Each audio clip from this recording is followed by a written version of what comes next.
Entró en vigencia el primer país padre, Australia, Sí, que señor. prohíbe a los niños, a los menores de 16 años, el uso de las redes sociales. Este va a ser un ejemplo muy importante en el mundo, porque la responsabilidad para impedir el acceso no es de los padres de familia, es de las mismas redes sociales que tienen Sí, que es de todo el mundo. Yo creo que se tienen que articular, Néstor. A mí me gusta la idea, a mí me gusta que definitivamente se junte el Estado, se junten los padres de familia, porque las redes están haciendo mucho daño a los niños. Se volteó, ¿no? Sí, eso iba a decir. Sí. Después de todo lo que he leído y estudiado y los casos que veo en salud mental, creo que sí, Néstor. Bienvenido, padre. No es el primer miembro de esta mesa que se voltea. 9 de la mañana, 56 minutos, sobre el caso... Es en serio, sobre el caso ejemplar de Australia.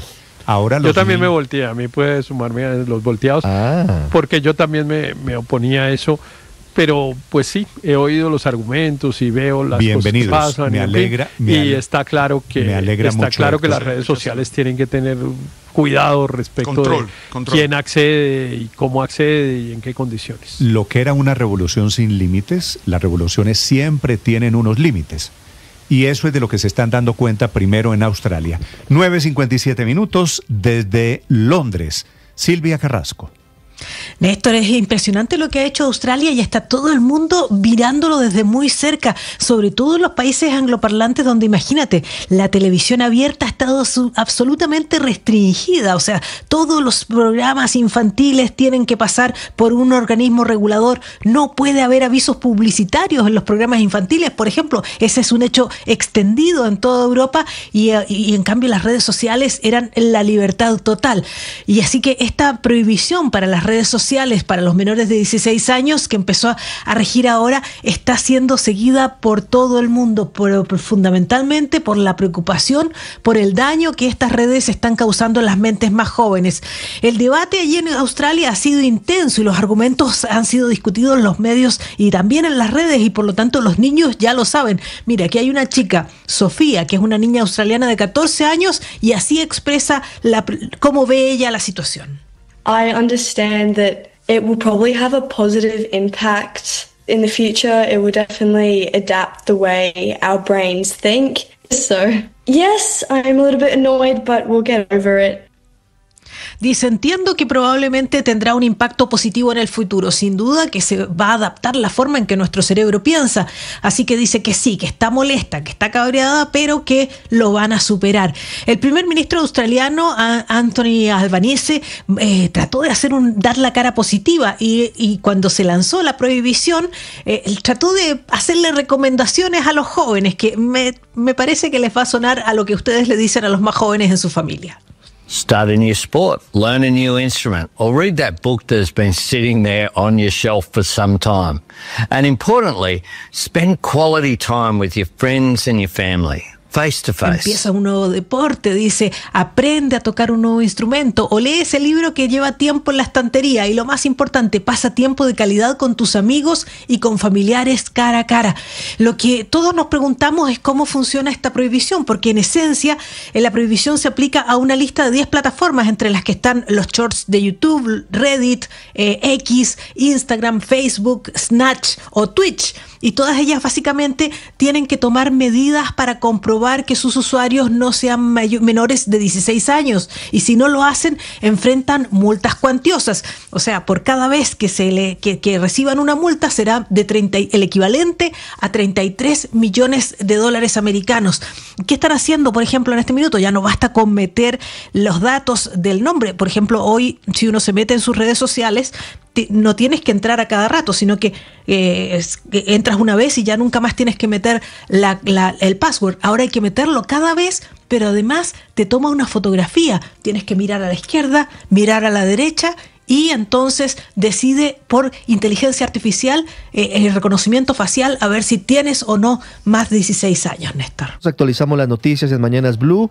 La Defensoría del Pueblo está revelando que más de 200 niños han sido reclutados en lo corrido de este año por grupos criminales, la mayoría por las disidencias de las FARC, la mayoría en el departamento del Cauca. Entre las disidencias está, por supuesto, la de alias Calarcá. Felipe García. Entre enero y noviembre de este año, la Defensoría registró un total de 194 casos de reclutamiento de menores de edad en distintas regiones del país. Según los datos oficiales, el 59% de las víctimas son niños y adolescentes hombres, mientras que el 41% corresponde a niñas y adolescentes mujeres. Un dato especialmente preocupante es el impacto étnico, teniendo en cuenta que según la Defensoría, el 43% de los menores reclutados pertenece a comunidades indígenas, mientras que un 8% corresponde a población afrocolombiana. El 49% restante no está asociado a un grupo étnico específico. En cuanto a los responsables, las disidencias de las FARC encabezan la lista con el 44% de los casos, seguido por grupos disidentes sin especificar con el 18% y el ELN con el 14%. También aparecen en la lista el Ejército Gaitanista de Colombia, el Estado Mayor de los Bloques y Frentes y la estructura conocida como la Segunda Marquetalia. El fenómeno se distribuye por gran parte del territorio nacional. Cauca es el departamento con más reportes con 47, seguido por Nariño con 21, Antioquia con 19, Chocó con 14 y Norte de Santander con 10. También registran casos en Meta, Putumayo, Arauca, Caquetá, Bolívar, Guaviare, Amazonas, Córdoba, entre otros. Gracias, Felipe. Entre tanto, la refinería de Cartagena se está moviendo jurídicamente para impugnar la decisión, recordemos, del Tribunal Superior de Cartagena, que declaró improcedente la tutela mediante la cual Reficar había logrado frenar los embargos de la DIAN por el cobro de IVA a las importaciones de combustibles. Marcela Peña. Reficar acaba de perder el pulso con la DIAN por cuenta de esta pelea del IVA en los combustibles. El Tribunal de Bolívar acaba de negar medidas cautelares porque considera que mientras la DIAN no empiece el cobro coactivo, realmente la empresa no está en peligro. Otra cosa creen los trabajadores. Alejandro Espinas, presidente del Sindicato de Trabajadores del Petróleo, UTIPEC. La viabilidad de Ecopetrol se pone en grave riesgo. Ojo con esto, este es la primera alerta que tenemos que dar. Es la empresa más importante de todos los colombianos la que se pone en riesgo. Recordemos que la propia Ecopetrol advirtió que un embargo puede paralizar completamente a Reficar y poner en riesgo miles de empleos. Sin embargo, la pelea judicial aquí sigue. Ecopetrol radicó una demanda de nulidad y tiene la expectativa de que le concedan medidas cautelares de protección. Mientras tanto, la USO está a la espera de la segunda instancia de una tutela con la que pretende evitar los embargos. El caso fue remitido en las últimas horas al Tribunal Administrativo de Bolívar. Hoy, 12 de diciembre, la DIAN podría empezar con cobros coactivos contra Reficar si así lo decide, porque las posibilidades de conciliación ya se agotaron. Y el presidente de la República, Gustavo Petro, nombró a Armando Benedetti, el ministro de Interior, también como ministro de Ambiente encargado debido a la interinidad del actual jefe de esa cartera. Estamos hablando de Irene Vélez, quien advirtió sobre posibles conflictos de intereses para decidir sobre varios proyectos mineros en el país. Caterina Ávila. Esta designación se tomó después de que en el Consejo de Ministros de esta semana se aceptaran los impedimentos manifestados por Irene Vélez, quien es actualmente ministra de Ambiente encargada, pero también directora de la ANLA, por lo que puede haber un posible conflicto de interés con el decreto 1324 de 2025, que fue firmado por el presidente Gustavo Petro. Se nombra entonces a Armando Benedetti como ministro de Ambiente ad hoc para todos los temas relacionados con la Autoridad Nacional de Licencias Ambientales. Esto significa que a partir del 6 de diciembre Benedetti está a cargo de presidir las sesiones del Consejo Técnico Consultivo y de suscribir el concepto técnico para los proyectos de la hidroeléctrica El Quimbo y el proyecto minero Alacrán.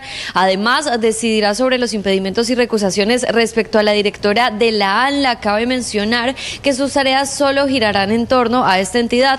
Esta decisión se toma en medio de las disputas internas en Casa de Nariño que protagoniza una vez más el jefe de la cartera política, ahora con el director de la Unidad Nacional de Gestión del Riesgo, Carlos Carrillo.